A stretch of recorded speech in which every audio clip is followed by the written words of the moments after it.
Voilà. Merci. Eh bien, merci beaucoup de m'avoir invité à cette conférence. Effectivement, donc on s'est rencontrés à Bruxelles lors de la conférence du colloque des neurotransmetteurs. Donc, c'est avec grand plaisir que j'ai accepté de pouvoir participer. Et je vais vite me présenter. Donc, je suis Sébastien Rare, je suis psychologue spécialisé en neuropsychologie et avec alors un passé de recherche. À un moment donné, j'ai travaillé un petit peu dans le service, dans des services hospitaliers et aussi à l'université de Mons en Belgique pendant 7 ans. Et j'ai complété mon master avec un diplôme universitaire en diagnostic et prise en charge du TDAH. Et donc, j'ai fait pas mal de cliniques. J'ai bossé presque 10 ans, enfin, je bosse encore en clinique en libéral, donc je consulte principalement pour des enfants et des adolescents, et parfois des adultes, mais quand c'est adulte, c'est juste pour suspicion TDAH, sinon pour les enfants et les adolescents, c'est pour les troubles neurodéveloppementaux au sens large.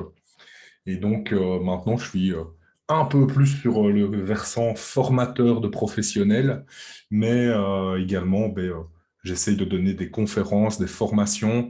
Et depuis tout début 2021, j'ai vraiment à cœur d'essayer d'amener l'information au plus de gens possible, donc au travers de la vulgarisation, mais une vulgarisation qui se veut quand même scientifique. Ça, pour moi, c'est vraiment ultra important de garder ce regard basé sur les données probantes qu'on a aujourd'hui et d'essayer de transmettre un maximum d'informations validées, en tout cas sur le sujet, en sachant qu'on ne connaît pas tout, donc il restera toujours des portes ouvertes à aller investiguer, mais de se positionner quand même par rapport aux informations qu'on a. Donc, encore merci Thierry pour cette invitation et c'est avec grand plaisir donc, que je vais vous parler un tout petit peu de haut potentiel intellectuel et TDAH et notamment effectivement de la question de l'association entre les deux et aussi les confusions qu'on peut faire entre les deux, puisqu'en fait, il faut savoir que pas mal de chercheurs se posent vraiment la question de l'existence potentielle des deux en même temps. Donc, il faut savoir que c'est une question qui reste encore en suspens parce que vous allez le voir, je vais essayer d'expliquer ça de manière synthétique, mais c'est assez étonnant de voir que le haut potentiel intellectuel et le TDAH, d'un point de vue fonctionnel cérébral, c'est un petit peu antinomique, et donc c'est étonnant de voir les deux en même temps, et, euh, et en même temps de voir un peu ce qu'on confond entre les deux, parce que quand on parle d'inattention, d'agitation ou d'impulsivité, il faut savoir que ce sont des symptômes qui sont présents dans énormément de troubles différents, de un, et aussi chez des personnes tout venant, mais également chez des enfants, des adolescents et des adultes qui présentent un haut potentiel, et notamment cette question de savoir quelle est l'origine en fait de ces comportements, mais on va essayer de décortiquer ça ensemble. Après, on va essayer de voir aussi quel accompagnement on peut apporter à des personnes qui présentent à la fois un haut potentiel, mais également un TDAH, ou individuellement d'ailleurs, de regarder un petit peu ce qui se fait. Donc ça, c'est mon objectif. Et je vais essayer de tenir le temps, hein. Donc, je sais que j'ai entre 45 minutes dans le mail, c'était marqué. Donc, je vais essayer de tenir cet aspect-là en sachant que je parle énormément. Donc, vous allez voir, ça va être un peu... il y aura pas mal d'infos, à mon avis, à emmagasiner. Euh, Juste pour préciser, parce que je pense que Thierry l'avait juste pas précisé, mais le PDF de la présentation sera disponible, hein. Donc, je le mets à disposition, il n'y a aucun problème. Vous le recevrez avec le replay qui sera justement euh, sur la page YouTube. Alors, ce que je vous propose au programme, c'est de faire une légère introduction quand même sur la question, effectivement, au potentiel et TDAH, et surtout de savoir de quoi on parle. C'est-à-dire, alors, je suppose que HQI, HPI, ainsi de suite, vous voyez très bien ce que c'est, donc j'ai fait une slide pour récapituler les choses, mais Thierry m'a bien dit que ça allait aller, hein, les gens étaient bien au courant sur le sujet, donc je vais faire bref sur le sujet. Par contre, je parlerai un tout petit peu plus de ce que c'est effectivement le TDAH, hein, de préciser un peu ce que c'est. Donc, je vous parlerai rapidement des critères de diagnostic d'un TDAH et de ce que c'est réellement. Je vais aborder la question effectivement de HPI et TDAH. Est-ce que c'est possible déjà théoriquement et cliniquement? Donc, je vais vraiment aborder les deux parce que comme je vous ai dit, théoriquement, ça bloque un peu. Ah, cliniquement, enfin, moi, j'en ai vu. Hein. Je suis sûr et certain, je peux me couper un bras, je suis sûr d'avoir vu les deux. Donc, même si théoriquement, c'est juste vraiment la preuve qu'aujourd'hui, nos connaissances sur les deux éléments ben, sont encore limitées pour justement nous positionner par rapport à ça. Après, je vais parler effectivement de cette question du haut potentiel et du TDAH et à quoi faire attention dans les évaluations. Parce qu'il y a encore pas mal de messages qui circulent sur le fait de le haut potentiel masque le TDAH masque le haut potentiel. Les deux ensemble, en fait, on détecte aucun des deux, puisqu'en fait, l'un compense l'autre, et donc c'est assez difficile à déterminer. Fondamentalement, personnellement, je ne pense pas que c'est difficile à aller chercher. Je pense juste, par contre, qu'il faut bien connaître les deux entités. Et c'est ça, en fait, souvent qui pose problème. C'est-à-dire qu'on a tendance à s'appuyer sur des dires de gens qui vous disent oui, mais faites attention parce que ça compense, et ainsi de suite. Oui, ça compense, c'est pas à remettre en question. Mais si vous avez une bonne clinique et que vous connaissez aussi bien le haut potentiel intellectuel que le TDAH, en fait, vous passez quand même extrêmement rarement à côté de la question. Et en même temps, il faut être au clair sur le fait que en santé mentale, d'accord, le doute raisonnable sur les troubles, notamment, il est réel, quoi. On n'a jamais 100% de bonnes réponses. Hein. Il n'y a aucun médecin aujourd'hui qui peut se targuer de dire, moi, j'ai eu 100% de diagnostic correct depuis que je suis sorti de la fac. Ça n'existe pas. Il y aura toujours des erreurs, mais le but, c'est d'essayer de les minimiser au maximum. Et pour ça, il faut une bonne clinique derrière. Et c'est un petit peu à ça que je vais essayer de contribuer en amenant les éléments des données qu'on a aujourd'hui sur le haut potentiel et le TDAH.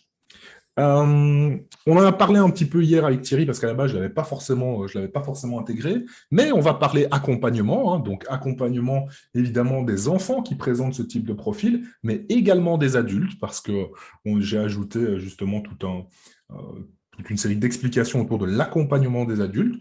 Vous allez voir que ça va être plutôt ciblé sur la question TDAH en elle-même, parce que quand on est dans de la prise en charge, là je parle vraiment prise en charge de troubles, on va être centré sur le TDAH.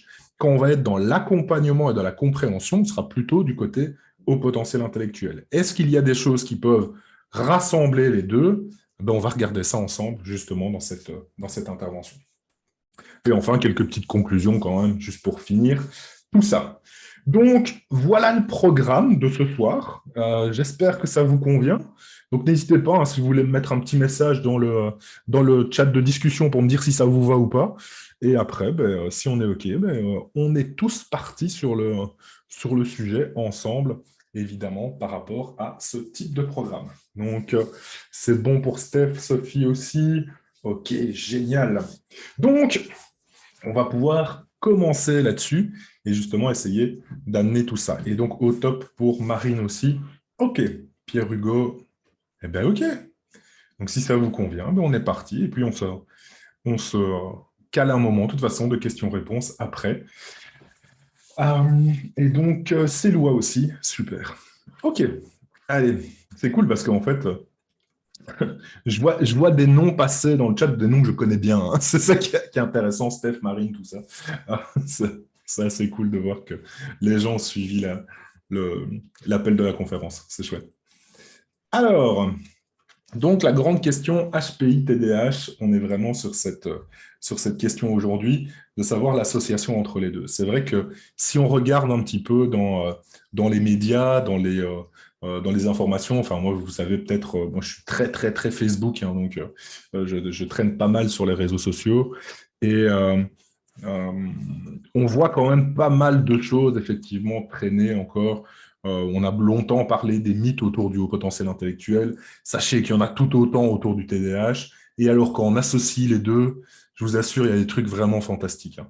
Donc effectivement, moi j'ai déjà pu lire quasiment que la grande majorité des hauts potentiels intellectuels avaient tous un TDAH, que quand vous aviez un TDAH, en fait, il y avait vraiment plus de chances que vous soyez haut potentiel. Donc, en fait, comme il s'ennuie à l'école, il est sûrement haut potentiel et TDAH. Et donc, on va retrouver tous ces éléments-là aujourd'hui dans les médias. Et au final, on voit peu de données un peu scientifiques sur la question qui viennent en disant, OK, bon, faites attention parce que là, on est peut-être en train de parler d'un truc qui est peut-être pas super bien compris et super bien connu. Donc, regardons un petit peu ce qu'il en est quand même sur cette question. Donc, le rapide rappel sur le HPI, le thermopotentiel, qui désigne principalement les capacités cognitives globales nettement supérieures à la moyenne. Donc, on est bien ici dans le haut potentiel intellectuel uniquement. Je ne vais pas parler de haut potentiel créatif, et ainsi de suite, mais vraiment sur les aspects intellectuels. Donc, on est vraiment sur la question des capacités cognitives globales. Le consensus actuel, c'est de se dire que c'est conditionné par l'obtention sur une échelle d'intelligence d'un QI supérieur ou égal à 130, en sachant évidemment qu'on est plutôt dans un intervalle de confiance, donc c'est 130 et autour. Donc effectivement, quand vous êtes à 125 sur une échelle intellectuelle, dans votre intervalle de confiance, le 130 est dedans. Donc évidemment, on va pouvoir se poser ces questions-là aussi, mais globalement, la mise a été faite à 130 et qu'il ne faut pas oublier que c'est un seuil totalement arbitraire. D'accord? C'est un choix qui a été posé, qui est à la base, qui correspond en fait à une raréfaction importante du nombre de personnes. Donc on est à 2,3% de population. Il n'y a pas de base de justification biologique, cérébrale et ainsi de suite qui fait que ce 130, à ce moment-là, vous avez un truc qui se passe. D'accord? Donc, on n'est pas du tout là-dedans. C'est un choix arbitraire qui est statistique à la base. Et l'objectif de faire ce choix au départ, c'était d'être capable de faire des groupes de personnes. C'est-à-dire que pour la recherche, d'un côté, on s'est dit à qui on va comparer, comment on va comparer deux groupes de population. Et bien, en fait, on va chercher un groupe de population qui se fait rare, donc 130 et plus sur les échelles intellectuelles, et on va les comparer aux autres. En gros, c'est un petit peu ça. Donc, on a fait juste un cut-off à un moment donné, comme on le voit dans beaucoup de cas. De même, pour les programmes éducatifs, ça a été pensé aussi de se dire que alors, j'ai fait un petit historique il n'y a pas si longtemps que ça, mais en fait, depuis la Grèce antique, on parle justement de l'éducation des personnes qui sont les plus avancées, qui sont les plus à chance justement de développer justement des compétences importantes. Ce choix a toujours été un peu arbitraire de se dire, voilà, ok, vous semblez avoir plus de potentiel que les autres, on va vous donner une éducation un peu plus spécifique. Et dans les programmes éducatifs, il faut savoir qu'au départ, ça a été aussi un petit peu cette donne-là, et donc on a eu un cut-off qui a été posé. Donc, cet aspect-là, c'est ça qu'on va appeler le haut potentiel intellectuel aujourd'hui. Ce sont des personnes qui, sur une courbe, sont à une extrémité du continuum. Donc, on n'est pas face à des gens qui fonctionnent totalement différemment, parce qu'il n'y a pas de justification biologique par rapport à ça, mais c'est juste qu'on est à un bout de la courbe, justement, qui est ici. Et on va appeler ça, aujourd'hui, le haut potentiel intellectuel. De l'autre côté, par contre, on a le TDAH. Et là, de quoi on parle? Alors, contrairement au potentiel intellectuel, ici, on est dans un diagnostic médical. On n'oublie pas que dans le haut potentiel, et donc ça, je pense que vous êtes très au clair sur le sujet, on identifie un haut potentiel intellectuel, on identifie un fonctionnement justement de ce continuum. Ici, on n'est pas dans ce cadre-là dans le TDAH. On est vraiment dans du diagnostic. On est sur quelque chose de médical. Et ça, c'est vraiment important de pouvoir le poser. La définition, c'est le trouble déficit de l'attention avec ou sans hyperactivité. D'accord? Donc, l'objectif aussi, c'est que quand vous allez parler de TDAH, il y a des gens qui vont vous dire TDA, TDA/H, TDAH, parce que voilà, il y en a d'autres qu'on va appeler des hyperactifs. Sachez qu'en fait, ils ont tous le même trouble. D'accord? Ils ne se manifestent pas de la même façon, mais c'est le seul trouble existant. Le seul trouble aujourd'hui existant qui regroupe toutes ces particularités, c'est le trouble déficit de l'attention avec ou sans hyperactivité, TDAH. D'accord? Les gens qui vous disent, voilà, moi, mon enfant, il n'est pas TDAH, il est TDA, si, en fait, il est TDAH, mais en fait, on dit TDA parce que c'est plus facile de dire TDA que trouble déficit de l'attention sans hyperactivité à prédominance inattentive. Et ça, c'est un petit peu long, d'accord? Donc, TDA, c'est vrai que c'est plus sympa, quoi. Ça passe mieux. Mais ça reste le trouble TDAH. On est dans un trouble déficit de l'attention avec ou sans hyperactivité. C'est le seul acronyme qui existe aujourd'hui. Donc, c'est un déficit spécifique, alors, du développement des fonctions attentionnelles, ça, c'est la théorie. Objectivement, sur le terrain, ce qu'on va voir, c'est que c'est plutôt un déficit spécifique de la régulation, de la capacité à se réguler, de se stabiliser, d'accord? Donc, en gros, ce sont des enfants, des adolescents et des adultes Moi, je présente toujours ça sous forme, ce sont des montagnes russes. D'accord? Il y a des moments ça va, d'autres moments ça va pas. Ça fluctue très fort. C'est pour ça que quelqu'un qui a un TDAH, en fait, lui-même, sa symptomatologie, son trouble, il peut changer de semaine en semaine. C'est pour ça que de dire, voilà, mon enfant est hyperactif, ben, en fait, il est peut-être hyperactif à l'instant T. Peut-être que dans 3 ans, il sera plus hyperactif, mais il sera toujours TDAH parce qu'il aura une inattention prédominante. On va voir des changements de symptômes chez ces patients qui évoluent dans le temps. Et pourquoi? Principalement parce que c'est un trouble neurodéveloppemental. C'est-à-dire que le neurodéveloppemental, ça veut dire que l'enfant est né avec cette particularité, ça s'est développé, son cerveau s'est développé d'une certaine façon, et qu'en plus, le neurodéveloppement, c'est tout le long de la vie. Donc, en fait, vous allez avoir des choses qui vont fluctuer dans le temps au sein même du TDAH. Ce qui fait que la présentation du trouble elle-même va varier dans le temps. Et c'est pour ça, en fait, qu'on recommande beaucoup d'avoir des suivis longitudinaux avec ces patients-là, et pas juste de les voir une fois tous les 3 4 ans, parce qu'en fait, la fluctuation, ben, elle va entraîner des problèmes différents à différents moments de la vie chez ces patients. Et enfin, il ne faut pas oublier que TDAH, ça retentit, c'est-à-dire que ça pose problème. C'est ultra important. J'insiste énormément là-dessus, vous allez voir, parce que c'est un truc qui me tient vraiment à cœur, mais quand il n'y a pas de problème, il n'y a pas de trouble. D'accord? Il faut que ça pose problème. Vous connaissez tous et toutes quelqu'un qui est super distrait et à qui ça ne pose pas problème. Ça, ce n'est pas un TDAH. Vous connaissez sans doute tous et toutes quelqu'un qui est agité, qui est plus actif que d'autres. Si ça ne lui pose pas problème, ce n'est pas un TDAH. Pour qu'on parle de trouble, il faut que ça pose problème. D'accord? Quand il n'y a pas de retentissement, il n'y a rien du tout. D'accord? C'est un mode de fonctionnement. Ah oui, il y a des gens distraits, quoi. On les appellera les poissons rouges. D'accord? Mais globalement, ils ne vont pas avoir de troubles, ces gens-là. D'accord? C'est vraiment cette question, elle est super importante pour éviter déjà d'aller consulter quand il n'y a pas de problème. C'est un truc quand même qui est assez particulier. Et je vous dis ça parce que de plus en plus de gens vont consulter sur base de ah ben voilà, l'enseignant m'a dit que il était distrait en classe. Ok, il n'y a aucun problème scolaire, aucun problème social et aucun problème en famille. Et malgré tout, ils vont aller diagnostiquer avec une pseudo-étiquette déjà de TDAH. Alors que bah, quand il n'y a pas de problème, il n'y a pas de problème. Il ne faut pas en créer justement en allant consulter. Et ça, c'est vraiment important. Quand on va consulter, c'est parce qu'il y a un problème. D'accord? Il ne faut pas l'oublier. Ça. La porte d'entrée, ça sera toujours le problème, pas l'étiquette. D'accord? Alors, je vous ai remis ici les quelques, enfin, pas les quelques, mais les critères de diagnostic d'un TDAH pour que les choses soient très claires sur le fait qu'aujourd'hui, il y a encore des gens qui pensent que, un, le TDAH, ça n'existe pas, deux, que c'est très subjectif comme façon d'aborder les choses.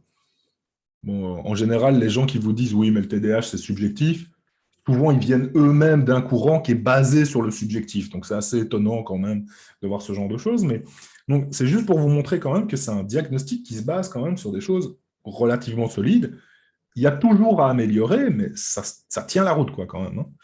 Donc, un, c'est la temporalité du trouble. C'est-à-dire que c'est un mode persistant d'inattention ou d'hyperactivité impulsivité. C'est-à-dire que ce n'est pas un truc qui est réactionnel à quelque chose. Ce n'est pas parce que vous avez un accident de voiture qu'après vous êtes distrait que vous avez un TDAH. Non. Ça, c'est réactionnel à l'accident. Potentiellement, c'est une commotion cérébrale, c'est une lésion potentielle d'un trauma crânien, quelque chose comme ça. Mais ce n'est pas quelque chose de persistant à ce moment-là. D'accord? Ici, dans le TDAH, le mode d'inattention, d'hyperactivité, impulsivité, il est persistant et il va interférer avec le fonctionnement. La deuxième chose, c'est qu'il y a plusieurs symptômes, donc c'est la symptomatologie, plusieurs symptômes d'hyperactivité, impulsivité ou inattention qui sont présents avant l'âge de 12 ans. Donc c'est dans l'enfance, et en règle générale, je ne vous les ai pas mis ici parce que ce n'est pas le plus important, mais vous avez 9 symptômes d'inattention et 9 symptômes d'hyperactivité, impulsivité, et il en faut au moins 6 dans un des deux. D'accord? Donc, globalement, il faut déjà une grosse symptomatologie persistante avant l'âge de 12 ans. On a quand même quelque chose qui, déjà, se concrétise un tout petit peu plus. Après, plusieurs de ces symptômes, ils doivent être présents dans au moins 2 situations.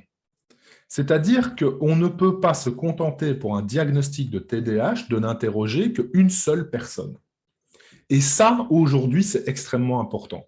C'est-à-dire que, globalement, chez les enfants, on se rend compte que les problèmes sont souvent à la maison et à l'école. Il n'est pas question de demander que aux parents s'il y a des difficultés à l'école. Pourquoi? Parce qu'ils ne sont pas en classe, tout simplement. La seule personne qui sait comment ça se passe dans la classe, c'est l'enseignant. D'accord? Donc, si on veut des informations précises sur différents environnements, il faut questionner les personnes les plus pertinentes par rapport à cet environnement. Ça ne viendrait pas à l'idée de quelqu'un de demander aux parents comment ça se passe aux entraînements de football de leurs gamins s'ils n'y sont pas. Hein. On demandera à l'entraîneur ou aux éducateurs. Eh bien, avec l'école, c'est la même chose. Si vous voulez savoir comment ça se passe à l'école, il faut questionner les enseignants. Il n'y a pas le choix. Parce que sinon, c'est une interprétation des parents de ce qui se passe en classe. Et ça devient compliqué. D'accord? Parce que pour peu qu'il y ait des relations difficiles ou ce genre de choses, ben forcément, on a des mauvaises représentations de comment ça peut se passer. L'enseignant, il sait comment ça se passe, comment ça se présente sur, en plus, des problématiques très scolaires aussi, d'accord, dans l'apprentissage directement et ainsi de suite. Donc, c'est vraiment important, je le souligne, d'interroger plusieurs environnements en parallèle. Le critère D, c'est le retentissement. Donc, il faut que ça pose problème et on va cibler où ça pose problème pour savoir comment intervenir. C'est-à-dire que la majorité des prises en charge aujourd'hui sur le TDAH, elles vont se poser sur les retentissements, pas sur la pathologie. On va travailler sur ce qui pose problème. Parfois, c'est l'école, parfois, c'est la maison, parfois, pour les adultes, c'est le milieu professionnel. Nos actions d'accompagnement et de prise en charge vont être ciblées sur ces retentissements. Donc, il faut avoir les retentissements et en plus les priorités, prioriser où ça pose le plus de problèmes. Et enfin, le dernier critère, et c'est sans doute le plus important, c'est que le TDAH, au final, on va le poser parce qu'il n'y a rien d'autre qui explique mieux les symptômes que le TDAH. C'est ce qu'on appelle le diagnostic différentiel. C'est-à-dire que le TDAH, c'est un diagnostic par exclusion. C'est-à-dire que normalement, vous devez exclure tout ce qui peut expliquer les symptômes. Et pour vous donner juste une représentation, inattention, hyperactivité, impulsivité en termes de symptômes, c'est présent dans plus de 30 pathologies, rien qu'en psychiatrie. Donc, sincèrement, vous pouvez en exclure quand même quelques-unes avant de penser TDAH. Et donc, l'objectif, c'est d'exclure tout ça avant de penser TDAH. Donc, les gens qui vous disent, oui, mais c'est un petit peu c'est subjectif, je pense qu'en fait, ce sont souvent des gens qui ne connaissent pas les critères de TDAH. D'accord? Et si vous avez des évaluations de TDAH qui sont faites en 20 ou 30 minutes, changez de professionnel. On ne diagnostique pas un TDAH en 30 minutes, c'est totalement impossible. Parce qu'il y a tellement de choses quand même à aller regarder que ça prend du temps.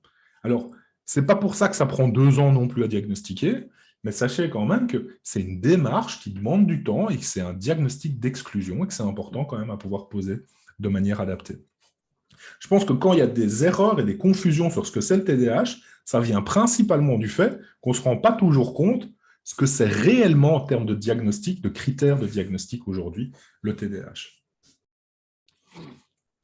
Et donc, la grande question, c'est est-ce que le TDAH est possible dans cette petite fraction de la population qui est le haut potentiel ou le haut quotient intellectuel.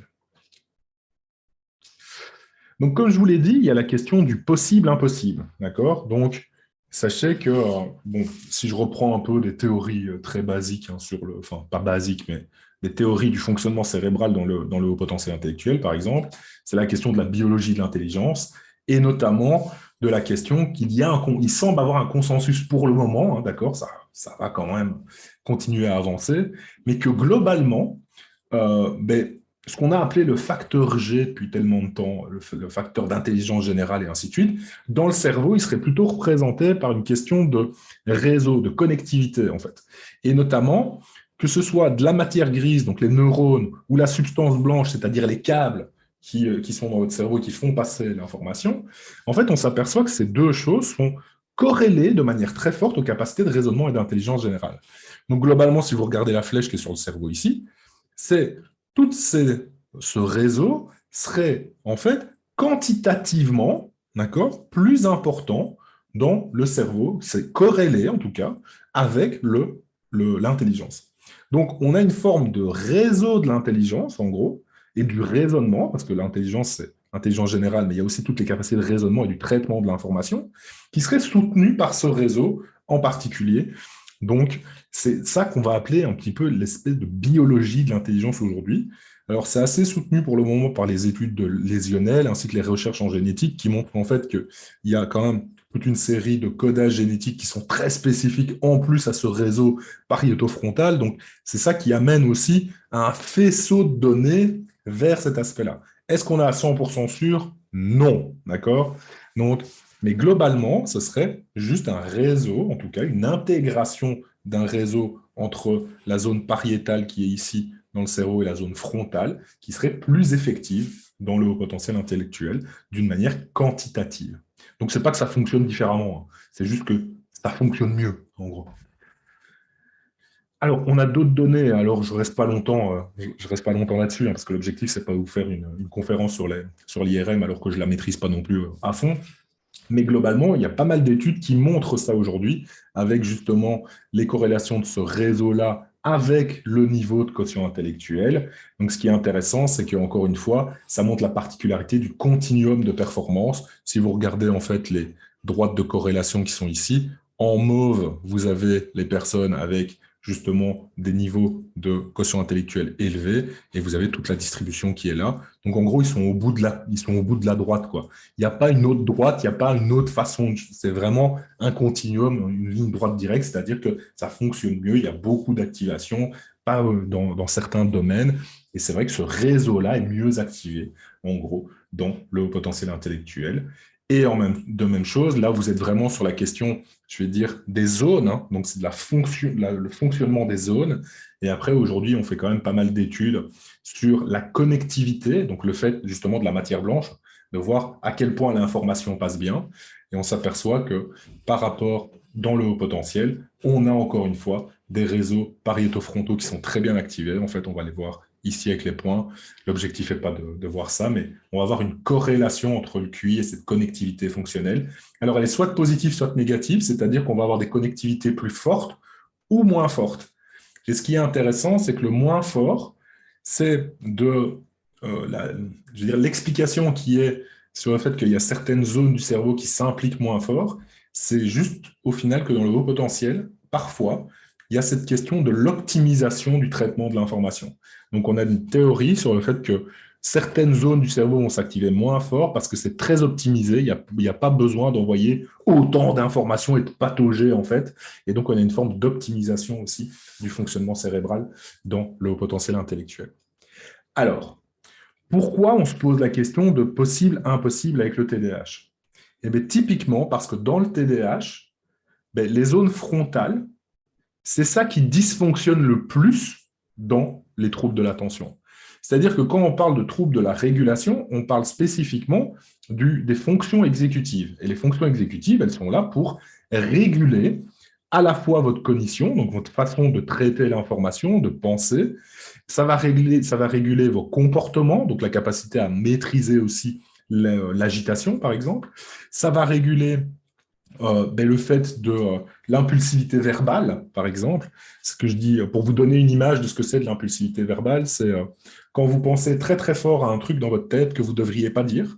C'est un petit peu comme si vous aviez un toboggan de votre tête jusqu'à votre parole, d'accord? Et donc, logiquement, dans les parcs d'attractions, quand il y a ça, il y a toujours quelqu'un au-dessus, à côté du toboggan, qui dit stop, maintenant tu peux y aller, stop, tu peux y aller. Sachez que dans le TDAH, par exemple, le gars, il est parti boire un café, quoi. Donc tout le monde se lance et donc ça glisse tout seul, quoi. Donc il y a des fois, on dit des choses alors qu'on ne voulait pas et c'est une question d'impulsivité, ça part tout seul. Donc, on a ça, et en plus, on a la régulation des comportements qui découlent des émotions. C'est-à-dire que on vit l'émotion et l'intensité qu'elle prend, on n'arrive pas à la réguler, et le comportement qui est derrière, forcément, n'est pas toujours adapté. C'est ce qu'on va appeler la dysrégulation émotionnelle, la plupart du temps. Et donc, il y a une difficulté aussi de régulation. Donc, ce qu'on voit dans le TDAH, c'est que ces zones qui sont censées être plus fonctionnelles dans le haut potentiel, ce sont justement des zones qui sont moins fonctionnelles dans le TDAH. Donc, c'est poser la question de savoir si, d'un point de vue théorique, c'est un peu compliqué, d'accord? Donc, il y a vraiment eu pas mal d'études sur le sujet, hein, sur la question de est-ce que c'était possible ou pas, que ce soit chez l'enfant d'ailleurs ou chez l'adulte. Et donc, on va retrouver hein, les enfants adultes à haut potentiel intellectuel avec TDAH. Eh ben, si on a une suspicion de TDAH, ben, en fait, ils présentent les mêmes difficultés que les personnes qui présentent un TDAH seul. C'est-à-dire qu'on ne va pas retrouver de, je veux dire, de symptômes particuliers du TDAH parce que vous avez un haut potentiel intellectuel. Non, il va se manifester de la même façon, il va entraîner les mêmes difficultés, de potentielles difficultés d'apprentissage, de potentielles difficultés familiales qui découlent de problèmes de comportement, des difficultés sociales, des comorbidités qui peuvent être présentes avec d'autres troubles. Et donc, dans la population haut potentiel tout venant, et j'insiste aussi là-dessus, parce que là, par exemple, on est sur des résultats d'une étude familiale longitudinale des personnes TDAH. Donc, en fait, c'est une étude qui est basée sur une population TDAH à la base, et ils ont juste été analysés, voir ceux qui présentaient des quotients intellectuels plus élevés, moins élevés, et ainsi de suite. Donc, ils ont été juste regarder cet aspect-là. Donc, on est vraiment sur du tout venant et pas sur de la consultation de base, d'accord? Ce ne sont pas des personnes qui sont que en hospitalier. Et donc, on retrouve bien, en fait, les problématiques du TDAH dans le cadre du haut potentiel. Donc, a priori, cliniquement, on va retrouver les deux, d'accord? C'est présent, on ne se pose pas trop la question. Vous voyez d'ailleurs que les études datent de 2007-2009. Depuis, je n'ai pas vu énormément de papiers qui remettaient en question justement la possibilité d'avoir les deux, que du contraire, on a plutôt des études qui aujourd'hui se focalisent sur justement cette population de haut potentiel qui présente aussi un TDAH aujourd'hui. Donc la question de est-ce possible? Cliniquement, oui. Théoriquement, je pense qu'on n'est pas encore suffisamment fin pour être capable de déterminer l'un ou l'autre. Donc ça, c'était la réponse à la première question. Et maintenant, je vais parler plutôt de à quoi faire attention dans l'évaluation. D'accord?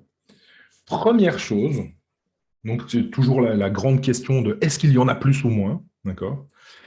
Globalement, il faut savoir que d'avoir un bon niveau de quotient intellectuel, un bon niveau intellectuel, c'est un facteur protecteur. D'accord? Donc, globalement, il faut savoir que la majorité des troubles en psychiatrie ils sont associés à une faible intelligence fluide. Hein, d'accord? Donc, c'est pas. Si vous regardez tous les troubles neurodéveloppementaux, tous les troubles internalisés, tous les troubles externalisés, en moyenne, d'accord, le niveau d'intelligence est plus faible. Ça, c'est comme ça. Alors, plus faible, ça reste dans la moyenne, hein, on n'est pas sur un truc horrible, hein, mais en moyenne, c'est plus faible. Donc, en fait, plus vous avez un niveau élevé d'intelligence, plus c'est un facteur protecteur vis-à-vis des psychopathologies au sens large. D'accord?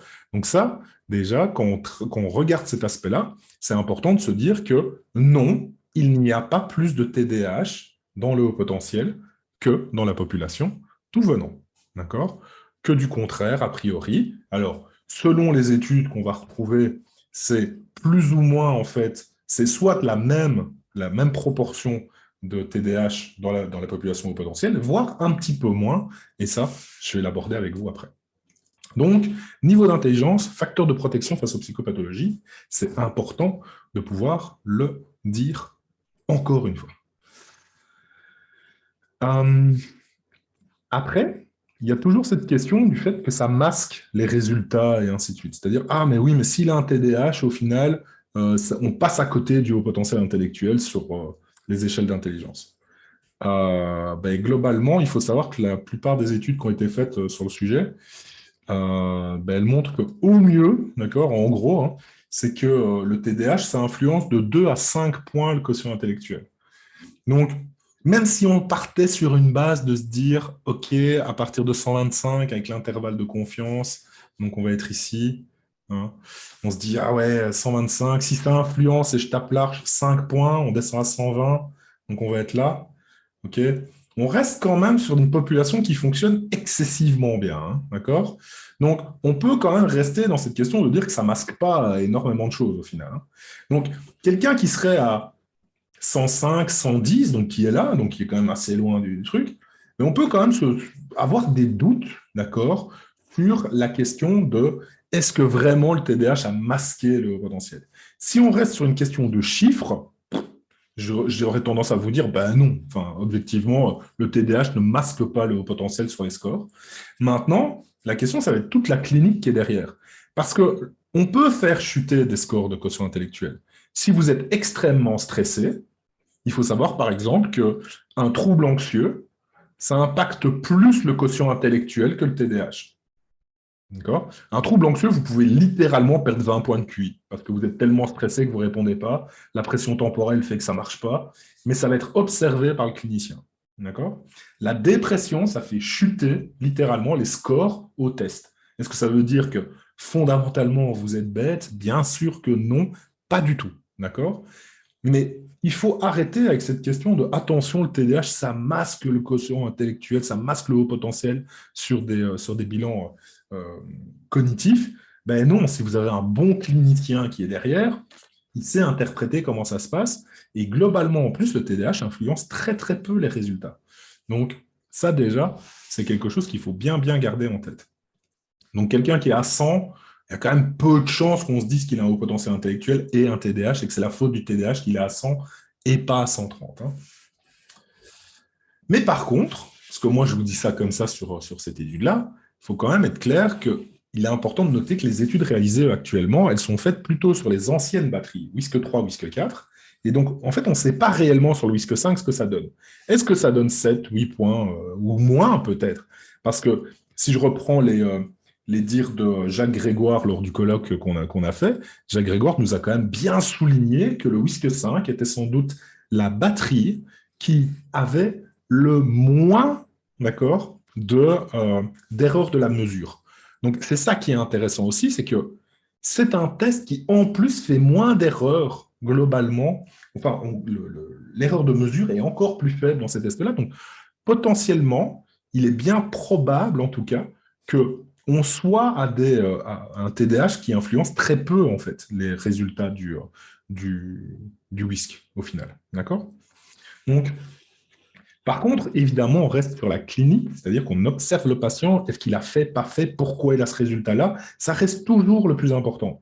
Puisqu'au final, on ne veut pas simplement dire au potentiel, pas au potentiel, ou juste TDAH, pas TDAH. D'accord. Ça va être important aussi, c'est qu'on doit aller vers la compréhension de nos patients.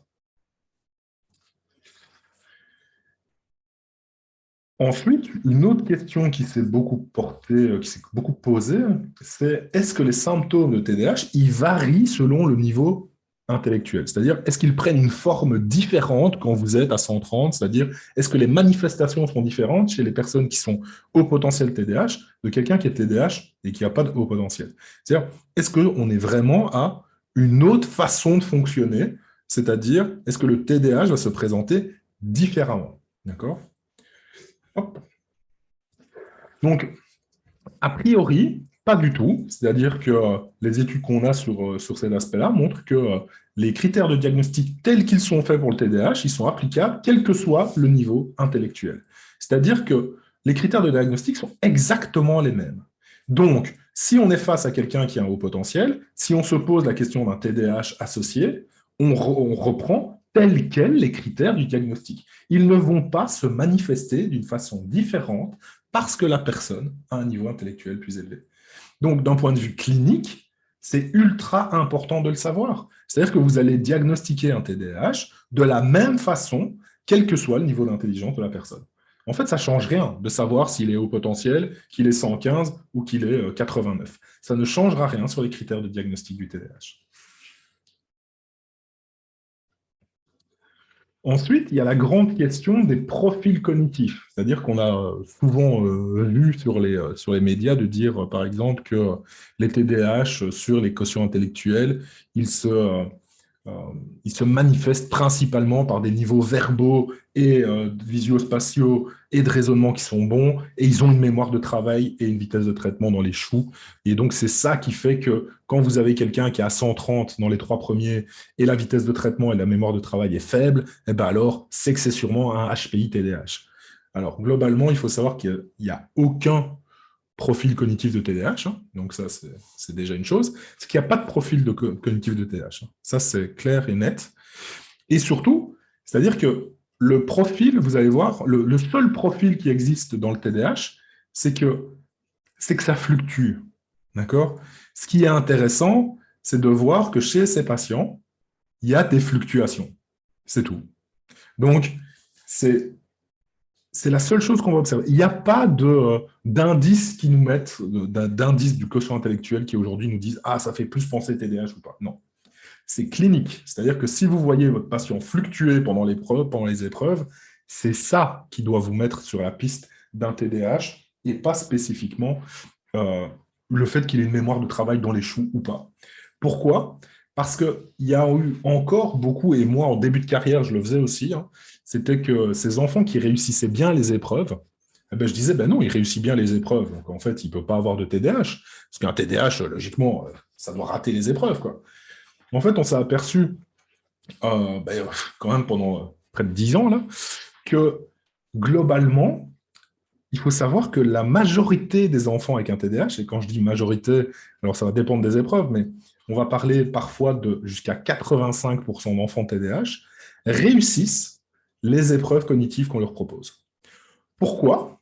Parce qu'en fait, les épreuves telles qu'on les propose, ça rentre pile dans le fonctionnement d'un enfant TDAH.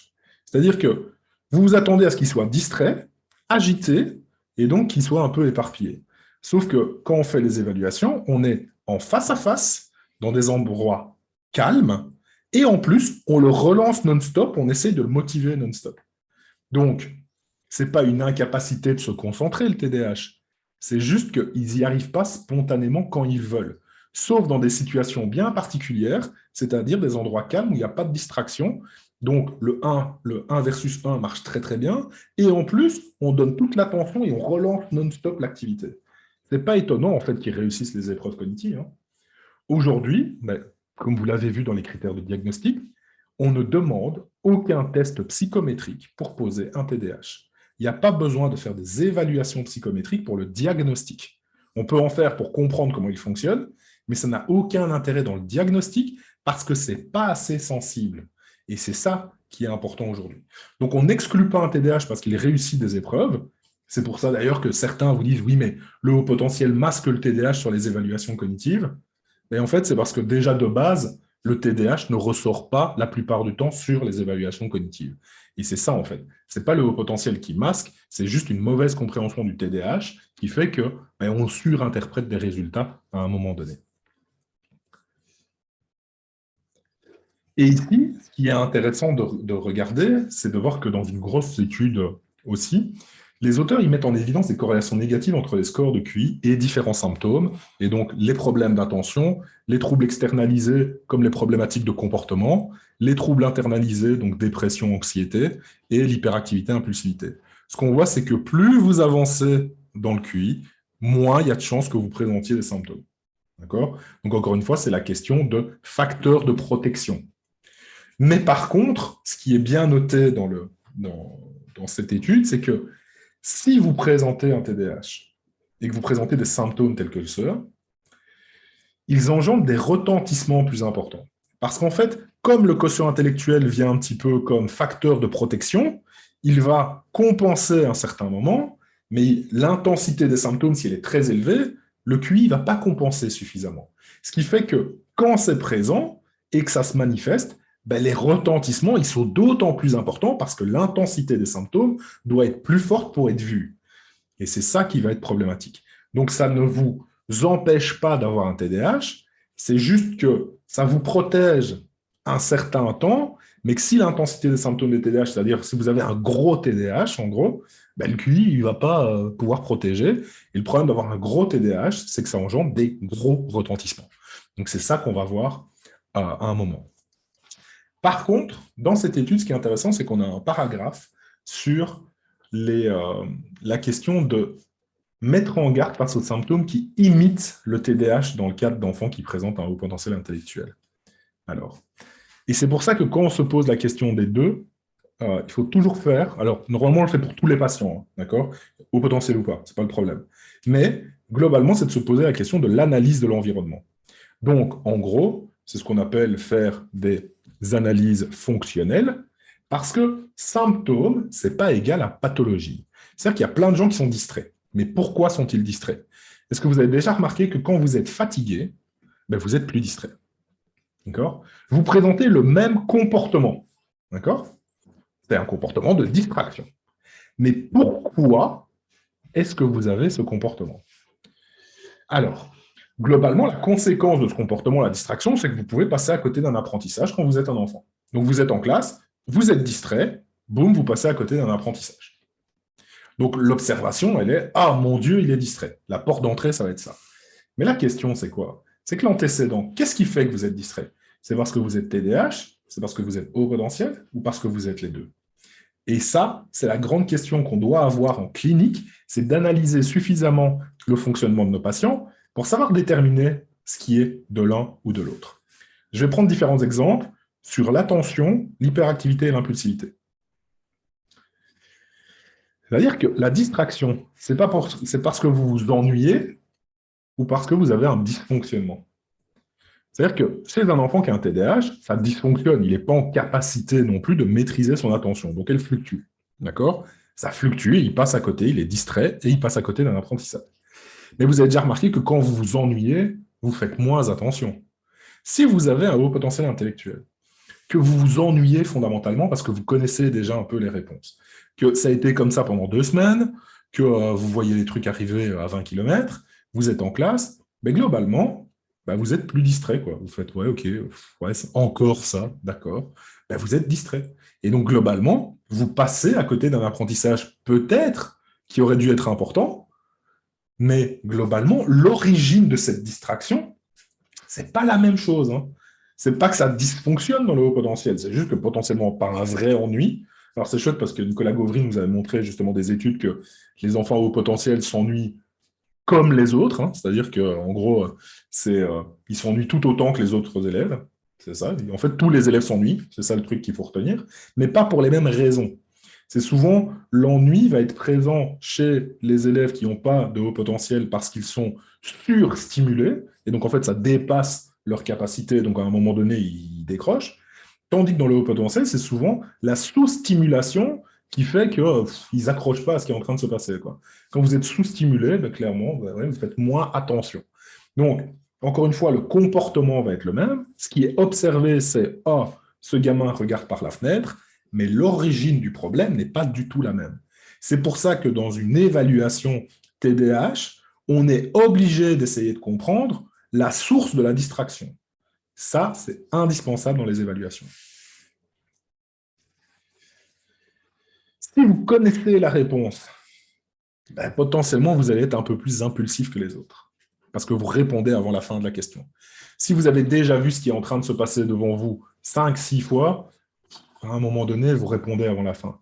Je vous donne juste une explication autre. Si vous avez déjà regardé un film 5 fois d'affilée, ben, quand vous le regardez la 6e fois, vous finissez les phrases avant les acteurs. Vous avez déjà remarqué, c'est un peu une impulsivité, vous ne pouvez pas vous retenir de finir en fait, les répliques des gens avant que ça se passe. Si vous faites ça dans une classe, l'enseignant pose pour la 18e fois la même question, ben forcément, vous répondez avant que la fin de la question. On va interpréter ça comme « Oh mon Dieu, mais qu'est-ce qu'il est impulsif, c'est terrible, mais quel problème de comportement, c'est sans doute un TDAH ». Ben non, peut-être pas en fait. Ça s'explique par le fait que si vous connaissez les réponses à l'avance et qu'on vous les a répétées non-stop, ben vous aurez une tendance à être plus impulsif. Est-ce que c'est un trouble impulsif? Non. C'est juste que vous avez un comportement d'impulsivité qui est lié à une raison particulière. Dans le TDAH, encore une fois, cette impulsivité, elle est présente parce qu'il n'y a pas le frein. C'est-à-dire que c'est un gros trouble de ce qu'on appelle l'inhibition, l'incapacité de s'empêcher de faire quelque chose. On ne peut pas se retenir. Okay. Et bien, dans ce cadre-là, on va avoir un dysfonctionnement qui va se manifester fréquemment et sur un peu tout et n'importe quoi. D'accord? Donc, on va voir que même si le comportement est le même, l'origine du problème n'est pas la même, d'où l'importance d'analyser, encore une fois, l'environnement. Et le dernier, l'hyperactivité, encore une fois, une question d'ennui ou de dysfonctionnement. Donc, la question dans le TDAH, par exemple, c'est que l'hyperactivité, c'est de l'agitation qui est parasite. Elle ne sert à rien, c'est juste du mouvement incontrôlé. Et donc, le gamin, il s'agite, mais en fait, il ne contrôle rien. Par contre, est-ce que vous avez déjà remarqué que vous pouviez être vous-même très hyperactif avec des décharges motrices à certains moments très particulières? En fait, moi, je connais personne, alors je ne sais pas si vous voyez vraiment la caméra ou pas, mais moi, je connais personne qui, quand il a son téléphone portable, ben, il le colle à son oreille et il ne bouge pas. Et il écoute, hein, il fait oui, oui, ok, d'accord, non. Quand vous êtes avec votre téléphone portable à l'oreille, si vous avez un stylo en main, vous allez griffonner. Si vous êtes debout dans une pièce et que vous avez votre téléphone, vous allez bouger. D'accord? Et ça dépend de quelque chose. Alors, ça avait été modélisé dans les années 70, début des années 80, parce qu'on appelle la théorie de la stimulation optimale. C'est-à-dire que pour être focalisé sur quelque chose, il vous faut une stimulation qui soit suffisante pour capter votre attention et que vous n'accordiez pas d'énergie à d'autres choses. D'accord? C'est un petit peu l'objectif qui est derrière de mettre des élastiques aux chaises des enfants quand ils sont en classe pour qu'ils fassent plus attention. C'est-à-dire que s'ils libèrent quelque chose de moteur, ben, ça peut stimuler relativement de manière optimale jusqu'à un niveau d'attention parfait sur ce qui est en train de se passer devant eux. Vous voyez? C'est d'essayer de stimuler suffisamment le corps et l'esprit pour que vous soyez focalisé sur quelque chose. C'est pour ça, par exemple, qu'on s'aperçoit que les livres audio, bah, si vous avez juste le livre audio dans les oreilles et que vous êtes assis dans un canapé et que vous ne bougez pas, eh ben, en fait, vous allez oublier beaucoup, beaucoup, beaucoup de choses. C'est pour ça que les podcasts, il n'y a personne qui écoute un podcast assis sur une chaise en regardant un mur devant lui. C'est-à-dire qu'on écoute un podcast et on fait autre chose en même temps. Ne fût-ce que dessiner, prendre des notes, un truc, hein, mais on a une autre libération parce que ce n'est pas suffisamment stimulant pour qu'on focalise notre attention entièrement dessus. C'est pour ça que c'est toujours intéressant quand vous avez un podcast d'avoir une vidéo avec. Vous voyez, ou quand vous avez un podcast, de faire quelque chose. Il y a pas mal de gens qui conduisent en écoutant des podcasts ou qui vont faire une marche à un moment donné pour écouter un podcast et ainsi de suite. Mais c'est rare, les gens qui sont focalisés assis, tout seuls au milieu de leur salon en train d'écouter un podcast et regarder un mur blanc. Ça n'arrive pas, ça. D'accord? Enfin, si, sans doute que ça arrive. Mais ça veut dire que le podcast est tellement stimulant qu'à ce moment-là, vous êtes focalisé dessus. D'accord? Donc, c'est la même chose pour l'hyperactivité chez les enfants et chez les ados et les adultes. C'est que si ce n'est pas assez stimulant, ben, en fait, vous comblez le vide. C'est ça que vous allez faire. Et combler le vide, ça peut passer par de l'agitation, et notamment quand vous avez un enfant à haut potentiel qui s'embête fondamentalement en classe, et ben, qu'est-ce qu'il va faire? Il va combler le vide. Il va s'agiter. Il va faire autre chose. Et donc potentiellement déranger les autres. Mais ce n'est pas la même chose que le gamin qui ne peut pas s'empêcher de bouger parce que vraiment, il ne contrôle pas son mouvement et qui ne contrôle rien du tout par rapport à son activité, à sa régulation motrice. Donc, ce qui est important de bien comprendre ici, c'est que pour les mêmes symptômes, il peut y avoir des raisons différentes et que c'est pour ça, en fait, la plupart du temps, qu'on confond déjà au potentiel et TDAH, qu'on va mettre les deux parce qu'en fait, on se dit, ah oui, il a un potentiel, mais en plus, il a ces symptômes-là, symptômes qui correspondent au TDAH. Mais si on ne va pas plus loin dans l'analyse fonctionnelle, ben en fait, on se trompe. Simplement, on colle un diagnostic supplémentaire, enfin, on colle un diagnostic à un gamin qui a un haut potentiel, alors que potentiellement, c'est son haut potentiel qui exprime cet aspect-là. Donc, vous voyez, il y a des erreurs parfois qui sont commises comme ça, parce qu'on ne fait pas les analyses de manière assez approfondie, on n'essaye pas de comprendre vraiment les symptômes. C'est-à-dire que chaque symptôme a une fonction, et donc il faut comprendre cette fonction pour être capable de faire des évaluations correctes de patients qu'on va suivre. 21h, ouais, ok. Donc, je termine sur les accompagnements, on est presque dans les clous. Donc, dans les accompagnements et dans la prise en charge, en fait, c'est intéressant parce que je me suis donc intéressé pas mal au potentiel là, ces dernières semaines, derniers mois, et je suis tombé sur pas mal de choses extrêmement intéressantes. C'est-à-dire que je suis un grand défenseur de ce qu'on appelle la psychoéducation. C'est-à-dire que si vous voulez qu'une prise en charge fonctionne ou qu'un accompagnement fonctionne, il faut que la personne ait compris ce qu'elle a. C'est quand même pas compliqué, hein, d'accord? C'est que quand vous avez compris ce que vous avez, ben c'est déjà plus facile à amorcer un changement. C'est-à-dire qu'on a beau vous dire, ben voilà, il faut changer ça, mais si vous n'avez pas compris comment vous fonctionnez, c'est difficile d'amorcer le changement, d'accord? Et dans les familles, on s'est aperçu que c'est d'autant plus intéressant parce que quand vous ne comprenez pas votre enfant, ben, la façon de réagir, elle peut entraîner d'autres problèmes. C'est-à-dire que par manque de compréhension de l'enfant, les parents risquent d'avoir des réactions qui ne sont pas adaptées à ce fonctionnement-là, et donc ben, d'entraîner des difficultés particulières. Et donc, moi, je travaille beaucoup sur cet aspect de psychoéducation et d'accompagnement parental aujourd'hui. Donc, je ne fais pas de prise en charge, je ne fais aucune prise en charge d'enfant en tant que professionnel. Aucune. Les seuls que je prends en charge sont les parents. D'accord? Et pour les adultes, ben, vous allez voir qu'il y a toute une autre façon d'aborder les choses, mais j'ai envie de vous parler d'abord de la cellule familiale et après des aspects adultes. Au quotidien, il faut se poser la question de quels sont les problèmes. Vous êtes parent, vous avez un enfant qui a un haut potentiel. Ben, un enfant à haut potentiel, il peut fonctionner un petit peu de manière particulière et ça peut entraîner un manque de compréhension chez certains parents. C'est-à-dire que vous êtes confronté à quelque chose, vous vous y attendez pas. D'accord? Et donc, en tant que parent, parfois, ben, on ne sait pas comment réagir à ce fonctionnement qui n'est pas celui que le parent attend d'un enfant d'un certain âge. C'est par exemple euh, des parents qui peuvent venir consulter en se disant on s'est réveillé un matin et en fait notre enfant ça délire. Alors qu'on n'a pas spécialement abordé les choses comme ça, mais voilà, il a 4 ans et demi, boum, on a l'impression qu'il s'est réveillé, il savait lire. C'est très troublant. Alors après, quand vous faites le décours et l'analyse des choses, on s'est aperçu quand même que ce sont souvent des parents qui ont investi la sphère et il y a eu effectivement une amorce de ça et le fait que le haut potentiel ait rattrapé un petit peu cette question par fonctionnement rapide et d'inférence des lettres, des mots, des sons et ainsi de suite. Mais globalement, on s'aperçoit toujours que les parents ont participé à cette apparition.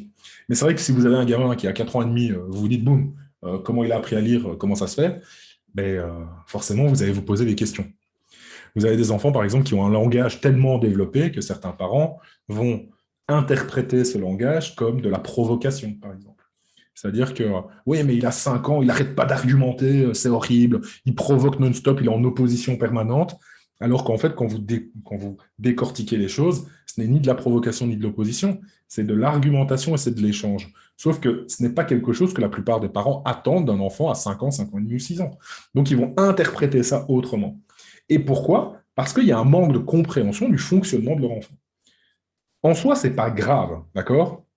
C'est-à-dire que ça se règle. Le problème, c'est que si on n'y fait pas attention, ben, ça peut entraîner quelques petites difficultés, et notamment ce qu'on appelle des pratiques éducatives inadaptées. C'est-à-dire que moi, je suis un grand partisan de dire qu'il n'y a aucun parent sur la planète qui a décidé de mal élever son enfant. Parce que moi, j'en ai marre de voir ça sur les réseaux sociaux ou des gens qui disent, même des professionnels, hein, qui disent oui, mais vous ne vous rendez pas compte à quel point vous êtes de mauvais parents, vous élevez mal votre enfant. Moi, personnellement, je ne connais pas de parents qui se lèvent un matin et qui fait oh, aujourd'hui, là, je vais mal l'élever, ça va aller tout seul. Non, moi, ça, j'en connais pas. Ça, je suis désolé, mais voilà. J'ai beaucoup de parents en consultation qui viennent et qui ne savent pas comment faire. Ça, c'est différent. Parce que s'ils ne savent pas comment faire, ça veut dire aussi qu'ils cherchent une méthode pour essayer que ça aille mieux. Et c'est ceux-là que je veux accompagner. Bien sûr, sur la planète, il y a toujours une toute petite fraction de parents qui sont dans un aspect de maltraitance. Mais ça, c'est autre chose, d'accord? Là, je ne suis pas en train de parler de ça, je parle de tous ces parents qui, ben, ils sont face à quelque chose qu'ils ne comprennent pas, ils ont essayé de faire ce qu'ils pouvaient, mais comme ils ne comprennent pas, ben, ils ne savent pas, et parfois, ils ont des pratiques qui sont inadaptées au fonctionnement de leur enfant. Notamment, par exemple, dans les enfants à haut potentiel, ce qu'on peut voir, c'est parfois un manque de stimulation de l'enfant qui fait qu'il y a des problèmes de comportement qui s'installent et qu'ils n'arrivent pas à répondre à ce genre de choses. Quand vous n'arrivez pas à répondre aux besoins de votre enfant, mais la plupart des parents, ils ont ce qu'on appelle une faible satisfaction parentale. C'est-à-dire qu'ils ne se sentent pas légitimes en tant que parents et ils ne se sentent pas heureux en tant que parents. Et c'est difficile parce que ça entraîne quoi? Du stress parental et notamment ce qu'on entend beaucoup parler aujourd'hui, du burn-out potentiellement parental. Quand quoi que vous fassiez ne fonctionne pas avec votre enfant, que même certains parents sont capables de dire mais je vois qu'il va de plus en plus mal, ben, clairement, c'est très, très perturbant pour les parents de se dire ben oui, mais en fait, je suis peut-être pas fait pour être parent. Moi, en consultation, je vous avoue, j'ai déjà eu des parents qui sont venus me voir en me disant mais je pense que mon enfant serait plus heureux dans une autre famille. Parce que nous, on ne sait pas faire, on ne comprend pas. D'accord? Donc, vous voyez, c'est très dur d'entendre ce genre de choses et il y a des parents qui sont au bout parce que justement, un élément fait qu'ils ne comprennent pas leur enfant. Et en plus, quand il y a des particularités comme celle-là, ça engendre aussi parfois des conflits conjugaux parce que globalement, on peut avoir des pratiques éducatives et des valeurs éducatives qui sont différentes pour les enfants. Et quand on a des valeurs éducatives extrêmes d'un côté et de l'autre, parce qu'on drague pas on ne choisit pas son partenaire sur ses valeurs éducatives. C'est rare de sortir et de dire c'est quoi tes valeurs pour les enfants? Ça marche moins bien. Mais globalement, on le découvre avec l'apparition de l'enfant, et souvent on le découvre vraiment sur le terrain en se disant, ben non, ça en fait, moi je ne vais pas accepter, mais toi tu es OK, moi je ne comprends pas. Et donc si on n'en parle pas et qu'on n'arrive pas à trouver en fait une cohérence parentale, ben, ça peut engendrer encore plus de difficultés. Globalement, c'est un système, parce qu'en fait, tout ça, ça peut là par contre engendrer des troubles qui sont greffés au haut potentiel, comme de l'opposition, de la provocation, de l'anxiété, parfois de la dépression, mais c'est un système qui a amené ça. Parce qu'encore une fois, un enfant à haut potentiel, enfin, les personnes à haut potentiel, ont moins de risques de développer ce genre de choses, sauf qu'il y a des systèmes qui font que. C'est comme ça. C'est-à-dire que d'isoler les gens et de se dire, ah voilà, un enfant haut potentiel seul, voilà comment ça fonctionne, c'est super, et ainsi de suite. Sauf que cet enfant, il ne vit pas dans une bulle. Il vit dans un système familial, il vit dans un système scolaire, il vit dans différents systèmes sociaux, et il faut les comprendre, ces systèmes, quel est l'impact et quel est le retour que ça engendre. Par exemple, ce schéma-là, vous pouvez l'appliquer à l'école. Hein. Vous êtes enseignant, vous remplacez parent par enseignant, vous avez un enfant au potentiel, il a un fonctionnement particulier qui entraîne un manque de compréhension chez l'enseignant, c'est-à-dire qu'il ne s'attend pas à ça chez les élèves, et il va avoir des pratiques pédagogiques inadaptées. C'est-à-dire qu'ils ne seront pas adaptés à cet enfant-là, et potentiellement une faible satisfaction d'être enseignant. Parce que quand vous faites des choses avec vos élèves et que ça avance pas et que ça crée des problèmes, ben, c'est particulier. Et vous pouvez avoir un stress de l'enseignant, c'est pas pour rien que c'est un des métiers où il y a le plus de burn-out aussi, hein, faut pas l'oublier non plus, et vous pouvez avoir des conflits parents-enseignants, vous voyez. Donc, c'est un schéma qui peut se reproduire et qui va créer potentiellement, encore une fois, de l'opposition, de l'anxiété chez l'enfant et ainsi de suite, et d'être toujours dans un cycle comme ça qui peut être inadapté. Donc, pour sortir de ce cycle-là, en fait, on sait qu'aujourd'hui, on peut faire de l'accompagnement parental. Si vous donnez les clés du fonctionnement aux parents, mais en fait, on va changer cet aspect-là. C'est-à-dire que quand vous donnez les clés de fonctionnement, ils vont avoir des pratiques éducatives qui vont être adaptées, ils vont reprendre confiance en eux en tant que parents, il y aura moins de stress et moins de conflits. Et donc potentiellement une spirale qui est plus positive. Donc il faut essayer de mettre en place de l'accompagnement parental des particularités des enfants. Il faut savoir, par exemple, que dans le TDAH, parce que là, je vous ai parlé de haut potentiel, mais dans le TDAH, on a exactement les mêmes choses. Et dans les recommandations internationales, quelle est la première recommandation? C'est de l'éducation thérapeutique qui va passer par l'explication du trouble. Donc, expliquer ce que c'est le TDAH, comment ça fonctionne, travailler sur l'hygiène de vie, donc le sommeil, l'alimentation, les écrans, les activités physiques, et de donner des stratégies aux parents et un contact avec l'école s'il y a des problèmes scolaires, pour essayer de faire en sorte que tout le monde ait compris comment fonctionnait ce patient pour être capable de l'accompagner au quotidien. La première entrée dans le TDAH, ce n'est pas de travailler avec le patient qui a le diagnostic, c'est de travailler avec l'environnement dans lequel il vit. Vous voyez. Et que quand il y a des problèmes de comportement qui sont plus sévères, qui sont associés, on va mettre ce qu'on appelle un PEHP, c'est-à-dire un programme d'entraînement aux habilités parentales pour les enfants qui présentent des troubles d'opposition, des troubles des conduites associées, donc des gros troubles du comportement en règle générale. Et là, en fait, on va travailler avec les parents au quotidien, on va leur expliquer comment ça marche, on va leur donner les stratégies pour gérer leur enfant. Ensuite, on a la question de la médication. Alors, la médication, elle va se poser seulement si les retentissements sont trop importants, donc si ça impacte vraiment de manière très sévère le quotidien, et que les deux autres recommandations au-dessus, qu'on a mis en place évidemment, n'ont pas montré suffisamment d'efficacité. Et donc, ce qu'on veut faire, c'est stabiliser à ce moment-là l'enfant pour toujours mettre en place à ce moment-là une prise en charge adaptée par rapport au retentissement. C'est-à-dire que quand on fait une prise en charge, les gens qui vous disent je prends en charge le TDAH, c'est pas vrai. Ils prennent en charge le retentissement du TDAH. C'est-à-dire, deux enfants TDAH n'ont pas les mêmes problèmes. La seule prise en charge du TDAH en lui-même, du trouble en lui-même, c'est la médication aujourd'hui. Parce que là, vous jouez sur les aspects biologiques du truc. D'accord? On joue sur les neurotransmetteurs, on est vraiment là-dessus. Par contre, les prises en charge qu'on met en place dans les cabinets sont celles sur les retentissements. Il y a des gamins qui ont des problèmes scolaires avec un TDAH. Il y en a qui n'ont pas de problème scolaire. Donc, il n'y a pas de prise en charge spécifique du TDAH. Il y a une prise en charge spécifique des problèmes et on prend en compte qu'il y a un TDAH ou pas. D'accord? Donc, c'est ça qu'on va essayer de faire aujourd'hui. Donc, sachez pour les accompagnements parentaux qu'aux États-Unis, par exemple, il y a des programmes d'accompagnement qui sont basés sur la psychoéducation pour accompagner les parents d'enfants à haut potentiel intellectuel. Donc, en fait, ce qu'il faudrait trouver, c'est quand vous avez un enfant haut potentiel et TDAH, un mix entre les deux. C'est-à-dire que globalement, c'est basé sur les choses, sincèrement, c'est la même lignée, parce que la plupart des programmes d'entraînement aux habiletés parentales aujourd'hui sont basés sur la même base théorique. Après, on va spécialiser selon le profil des enfants, notamment. Ici, on est vraiment basé sur les aspects du haut potentiel, mais donc on va expliquer en gros ce que c'est le haut potentiel intellectuel, les aspects d'évaluation potentielle qui sont mis en place. On va expliquer les caractéristiques d'un haut potentiel, le développement notamment qui est présent. On va expliquer aussi que tous les enfants à haut potentiel vont avoir des différences, d'accord? C'est la diversité du haut potentiel et des choses qu'ils peuvent présenter.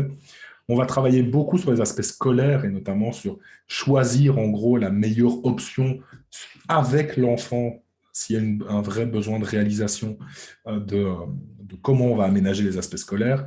Et enfin, les dynamiques familiales aussi, puisque dans les fratries et ainsi de suite, ça peut être compliqué. Donc, objectif, mieux accompagner les parents dans la compréhension de leur enfant. C'est vraiment, on donne les clés et on va les accompagner sur comment mettre en place des choses avec leur enfant, parce qu'une fois qu'on a compris, on s'ajuste beaucoup mieux.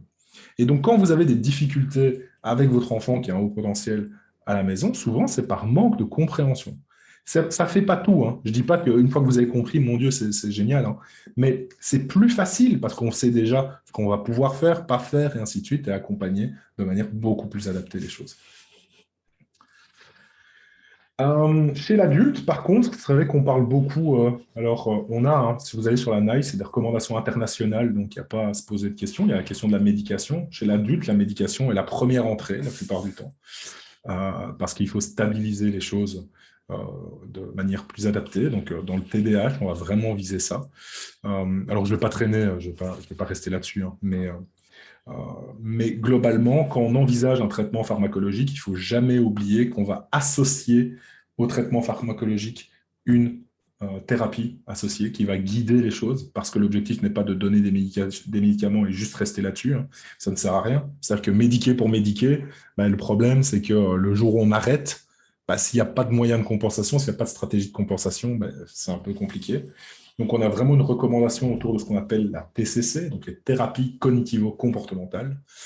L'objectif, c'est de travailler sur les comportements, d'être capable de trouver des stratégies de compensation au quotidien et de pouvoir mettre en place justement ces stratégies et de vivre au mieux le TDAH aujourd'hui, et ce, quel que soit le niveau intellectuel. Et encore, il y a même mieux, parce que l'objectif, normalement, c'est la combinaison des deux approches, hein, c'est médication et TCC, c'est ce qui fonctionne le mieux dans le TDAH. Mais il y a une étude, alors je ne l'ai pas retrouvée, je ne suis pas retombé dessus, hein, mais je sais qu'elle a été publiée, c'est 2020, notamment par Jacques Grégoire, sur le fait que les TCC fonctionnent encore mieux dans le cadre du haut potentiel intellectuel parce que les boucles d'apprentissage des comportements vont encore plus vite.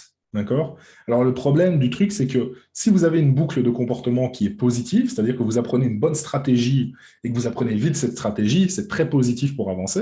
Ça, c'est cool, ça va plus vite que si vous n'avez pas un haut potentiel. Par contre, si vous avez une mauvaise stratégie, vous l'apprenez aussi plus vite.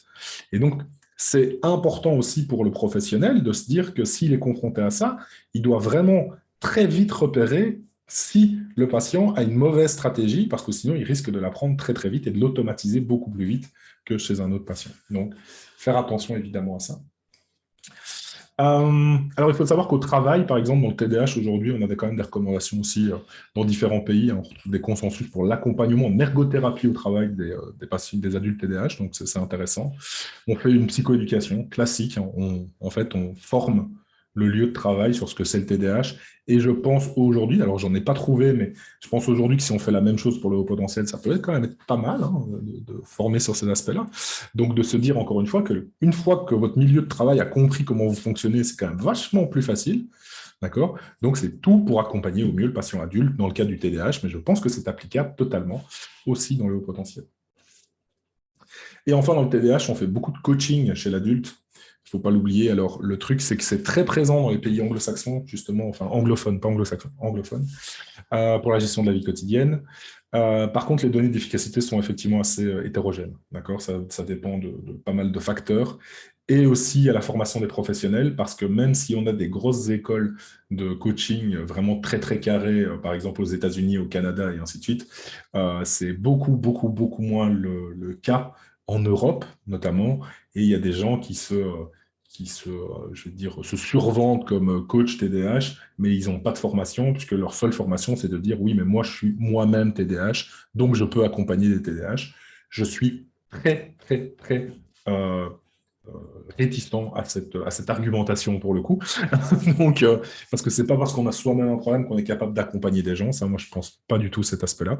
Mais il y a des gens, effectivement, qui sont formés au sujet et qui peuvent accompagner. Donc, sachez que le coaching peut être efficace. Et je pense que c'est la même chose dans le haut potentiel intellectuel, un accompagnement spécifique pour justement la gestion de la vie quotidienne et ainsi de suite, avec des difficultés spécifiques peut être utile, mais encore une fois, faites attention aux gens qui vont proposer ce genre de choses, parce que ce n'est pas parce qu'on est soi-même au potentiel qu'on est en capacité d'accompagner les gens, à mon sens, dans ce cadre-là. Je pense que c'est un métier, c'est vraiment un travail, ça s'apprend d'accompagner des gens et ça ne tombe pas du ciel comme ça. Donc en conclusion, parce que j'ai été un peu long sur sur le sujet quand même, donc c'est bien discerner un haut potentiel intellectuel, c'est un fonctionnement, le TDAH c'est un trouble, c'est ultra important de différencier les deux. On n'est pas sur la même sémantique déjà. Le haut potentiel et le TDAH sont deux présentations qui peuvent coexister. D'ailleurs, on parlera plutôt de co-occurrence. J'insiste aussi là-dessus, et pas de comorbidité. Parce qu'en fait, la différence fondamentale entre la comorbidité et la co-occurrence, c'est que la comorbidité, c'est pour deux troubles qui présentent des mécanismes dysfonctionnels en commun. Donc, c'est pour ça que, par exemple, on parle beaucoup de comorbidité de TDAH, TSA, parce qu'ils ont des dysfonctionnements exécutifs en commun. C'est ce qu'on appelle les overlaps, les recouvrements de difficultés. Et après, ils ont des spécificités. Et ça, c'est une comorbidité. Par contre, une co-occurrence, c'est la présence de deux choses en parallèle, mais qui n'ont pas de mécanisme spécifique en commun. Dans le TDAH et dans le haut potentiel, a priori, c'est même plutôt antinomique théoriquement, comme je vous l'ai dit, donc il n'y a pas de raison que ce soit une comorbidité. Les symptômes et le fonctionnement cognitif du TDAH, il faut faire attention évidemment, c'est similaire, quel que soit le niveau intellectuel. C'est identique, les symptômes peuvent être identiques, mais leur origine n'est pas la même, d'où le besoin de faire des évaluations précises de l'environnement et de comprendre ces symptômes. D'accord. Et donc, l'analyse fonctionnelle va nous permettre d'être plus fin. Et enfin, les prises en charge, elles sont ciblées sur le TDAH. Quand vous avez un haut potentiel, un TDAH, on cible le trouble. C'est le trouble qui est dysfonctionnel. D'accord. Donc, on cible le TDAH, mais le haut potentiel, il doit être pris en compte. Parce que l'avantage, c'est que si vous avez un enfant qui présente les deux, ben vous faites de l'accompagnement parental sur les deux. Comme ça, vous avez une compréhension réelle des parents pour accompagner l'enfant. Même chose chez l'adolescent qui doit se comprendre lui-même pour être capable de se mobiliser. Même chose chez l'adulte aussi. Et on va regarder où ça pose problème pour travailler avec les environnements dans un premier temps. Parce que plus l'environnement comprend, plus ce sera facile de mettre les choses en place. Et je vous remercie pour votre attention longue sur cette conférence. J'espère en tout cas que ça aura répondu en tout cas à certaines questions que vous vous posiez. Et évidemment, je suis disponible pour les questions. Merci beaucoup, Sébastien.